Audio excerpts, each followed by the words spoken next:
Hey everyone, how's it going? My name is Mason and this is Mason Zero MTG. Welcome to episode 2 of Critiquing Custom Magic Cards. So, as in the previous episode, we are going to be taking a look at r/custom magic and sort of critiquing these cards that fans have made and deciding if they're worded right, if they're fair, if they're too powerful, things like that. So, we're going to start here with Anchors Away. It's 2 and a blue for an instant. If a blue creature you control crewed a vehicle this turn, you may cast Anchors Away without paying its mana cost. Any number of target creatures can't be blocked this turn. Okay, this is an interesting one. At first glance, I think it's too powerful. Yes, you do have to jump through a hoop to cast it for free, but just the effect in itself, making all of your creatures unblockable until the end of turn, that's a pretty powerful effect. Most recently in Amonkhet, I believe, there was a card that was X in blue or X in 2 blue that did this effect, and X being the number of creatures that you're targeting. So I doubt that they would print a card that is strictly better than that in pretty much every scenario. I think that if you change this to 2 target creatures, sort of like Ghost form, then having it with this alternative cost would probably be okay. I think as it is, it's a bit too powerful though. Next we have Apostasiac Preacher, a red and a black for a 3/3 creature mutant cleric. Creatures give 1 fewer devotion each. Okay, so I see what this is trying to do. It's trying to take Theros Devotion and basically hose it. So first of all, we have a 3/3 for 2, which is maybe okay depending on the rarity. I feel like it should just be a 2/2 most likely. In terms of the wording, there's probably a way to word that better, but as a mechanic and how it works, that makes perfect sense. I think this is fine, it just needs a rewording and maybe a reevaluation of the stats. Now we have a Lion King inspired card, Scar Self-Proclaimed King. 3, a black and a red for a 4/2 legendary creature, Cat Rebel. When Scar enters the battlefield, create 3 1/1 black and red hyena creature tokens with, when this creature is blocked, deal 1 damage to any target. At the beginning of your second main phase, if more than half rounded down creatures that attacked this turn dealt combat damage to players, destroy target creature and opponent controls. And the flavor text is Long Live the King. Okay, first and for mostly the rebel creature type, get rid of that. Rebels and mercenaries, while they sound generic, I believe in the Magic set that they were initially in, they weren't necessarily the creature type. It was more of a faction. So first and foremost, it's just a cat. Making the hyena tokens, that seems fine. Very flavorful with the movie, of course. I think their effect is fine, and that's balanced for a 4/2 for 5. I think that's fine, especially being a mythic, if that is the rarity it's supposed to be. The second part is worded a bit confusingly. At the beginning of your second main phase, if more than half rounded down creatures... Okay, I think that should be... Whew, that's a tough one. I think at the beginning of your second main phase, if more than half of your creatures rounded down attacked this... Oh man, wow, okay. This is kind of jumping through a lot of hoops, and the fact that I'm having to think about it this much is telling me this might be a little too complex. But I think that what it's trying to say is that if more than half of the creatures that you attacked with this turn actually dealt combat damage to the player they were attacking, you can destroy target creature and opponent controls. Maybe this is the best way to say that, but I think it's a little confusing. I would rather it be something else, a little easier to track, like if 2 or more creatures, or if X amount of damage was dealt, or something like that. I think that would make it a little easier. Mechanically, I think it's fine. I think just explaining it is difficult. Here we have Golden Beetle, an artifact creature insect for 1 generic. It's a 0/1 with flying. Whenever Golden Beetle or another artifact creature dies, you may untap target artifact. Flavor text. The magnetic hum from the beetle replicates the sound of chirping. Yeah, I'd say this is fine. Obviously this is good in a artifact heavy set, but I don't think it does anything particularly broken or too weak. I think for 1 mana, that is completely fine. Conditional untap. Fine by me. All right. Effeuiller la Marguerite. Okay, well, French is not my thing, and I assume that's what that is. 1 red for a sorcery. Target opponent exiles cards from the top of their library until they exile a land card. If the number of cards exiled this way is odd, you both gain that much life. Otherwise, it deals that much damage to you. Draw a card. Okay, this seems interesting. I think that's fine. I don't know if you'd... Yeah, I mean, I don't know. I feel like this isn't red. At least not mono red, because it has to do with life gain. This feels very, maybe white red, if anything. I can see the red, but I can't see mono red, if you know what I mean. So I think maybe making it white red would fix that, but it doesn't necessarily feel white red either. It almost feels black white, honestly. With the life gain and the life loss. Interesting card design. I like it. Of course, the flavor text. They love me not. That's pretty great. Hammerhead Chupacabra. 1, a black, a green, and a blue for a 3/2 creature snakefish bird horror. Whenever Hammerhead Chupacabra enters the battlefield, destroy target non-land permanent. And the flavor text. Note to self, never let Izoni near a pile failed experiments again. Vanifar Prime Speaker. I assume it's supposed to be a pile of failed experiments. Yeah, this seems fine. I think the ability destroying a non-land permanent is fine for these colors. Black can deal with creatures, green can deal with artifacts and enchantments. I think that's fine. I don't know if blue really belongs here. Blue has nothing to do with that ability. In fact, blue doesn't really get to destroy anything. So it feels more black-green than anything else. It also should say when, not whenever, because it only enters the battlefield once. It's not going to happen more than once in the same instance.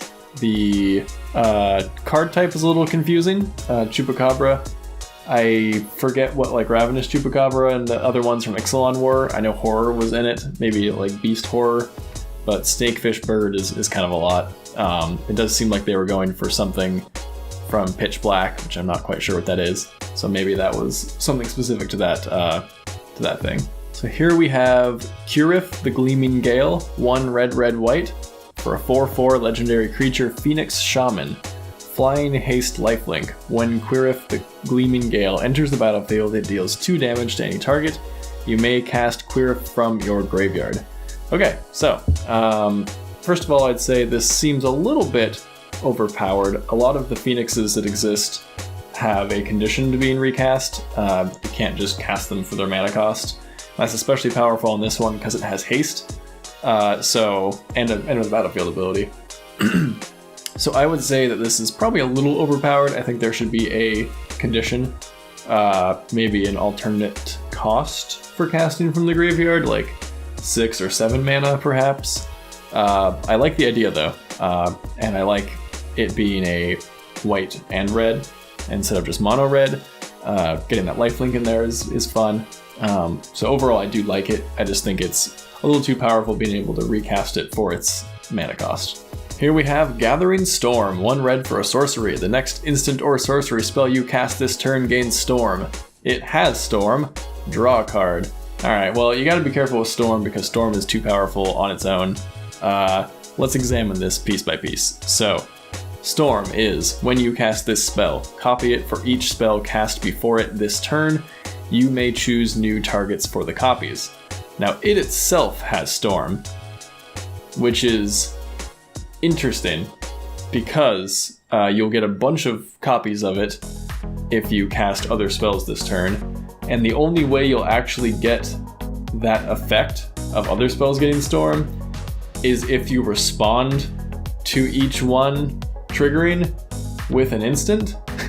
So you're not going to get a sorcery in there. You have to have instants you can cast in between each of these resolving. So it's a little weird.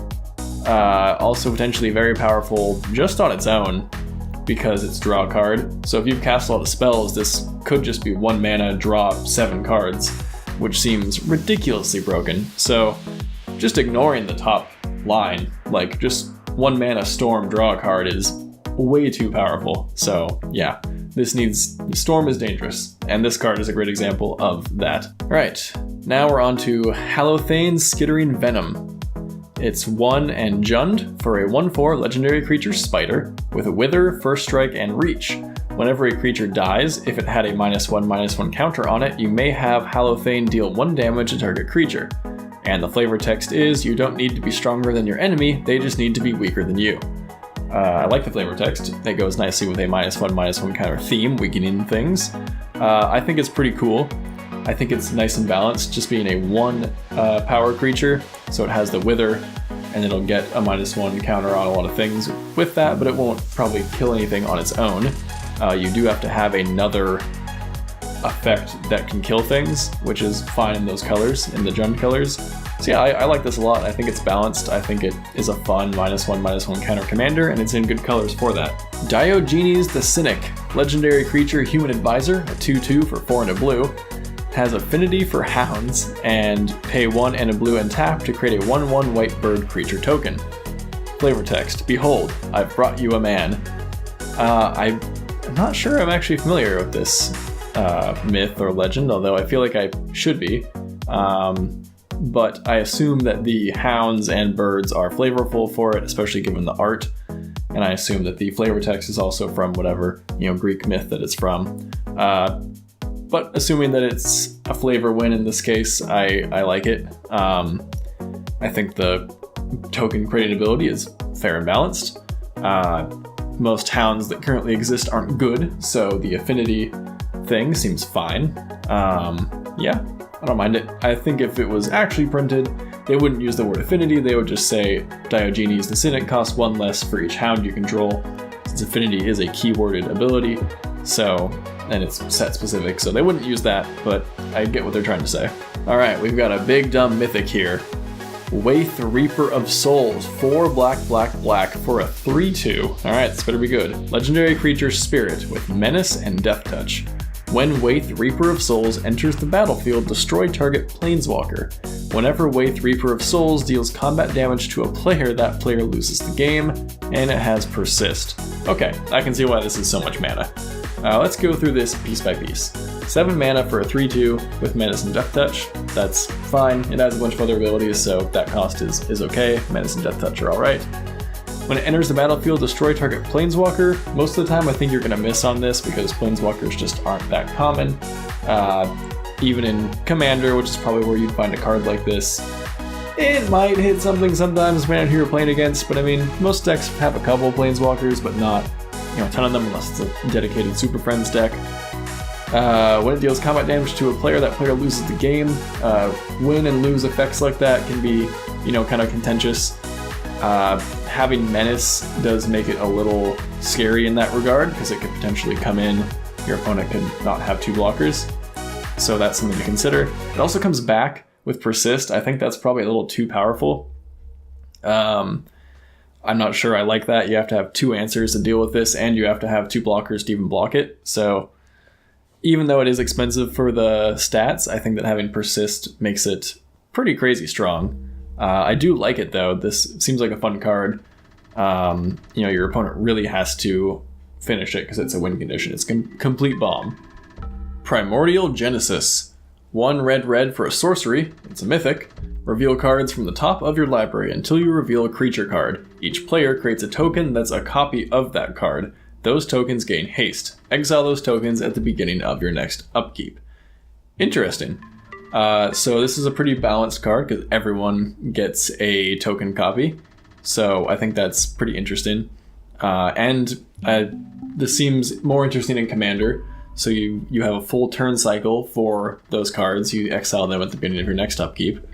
I think it's balanced since everyone gets it. Obviously you can stack your deck a little bit because it's your creature that gets copied, so it could be one that's better for your deck.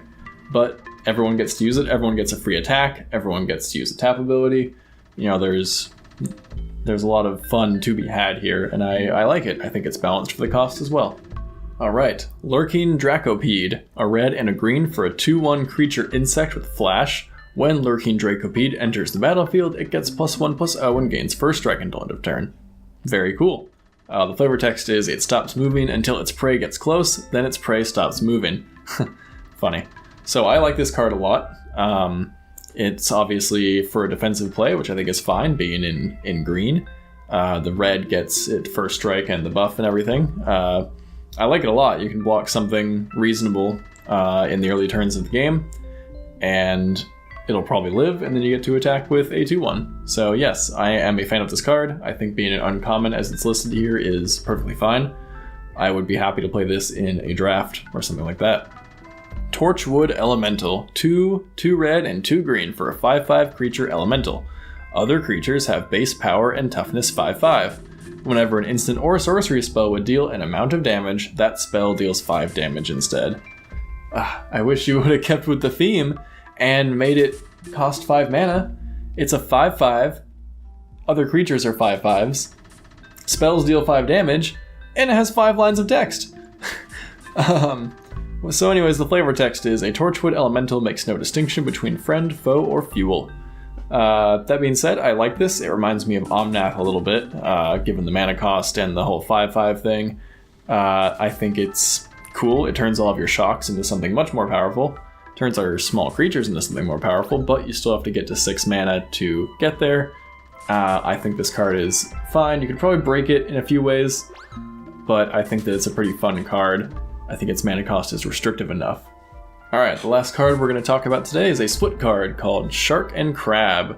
So Shark is 2, a green and a blue for a sorcery. Create a 4/4 blue and green fish octopus crab token with, whenever 1 or more +1/+1 counters are put on this creature, tap target creature and opponent controls. That creature doesn't untap during its controller's next untap step. Crab is 2, a green and a blue for an instant with Aftermath. Choose a fish octopus crab creature you control. If that creature has no +1/+1 counters on it, put a +1/+1 counter on it. Interesting. So this is certainly playing off of the Simic cards in the most recent Ravnica set, although it is a split card with Aftermath, which is from Amonkhet, which is fascinating. Also interesting that the Aftermath side is an instant. I believe that most of the other ones that actually existed were sorceries, but I could be wrong there. On its own, though, it's fine. It's kind of funny. 4 mana to make a 4/4 that has a Simic-based ability. Then you can pay 4 mana to basically give it that ability, make it have a counter on it, and then tap a creature that doesn't untap. Yeah, I think this is fine. I don't think it's unbalanced or anything. I think it's kind of fun. Not too powerful. So guys, I'm going to end the video here. Thank you so much for watching episode 2 of critiquing r/custom magic cards. I hope you enjoyed it. If you saw your card in this video, please be sure to let me know. Like and subscribe if you feel like it, and I'll be sure to make more of these in the future, so keep an eye out for those. Thank you all for watching. I'll see you in the next one.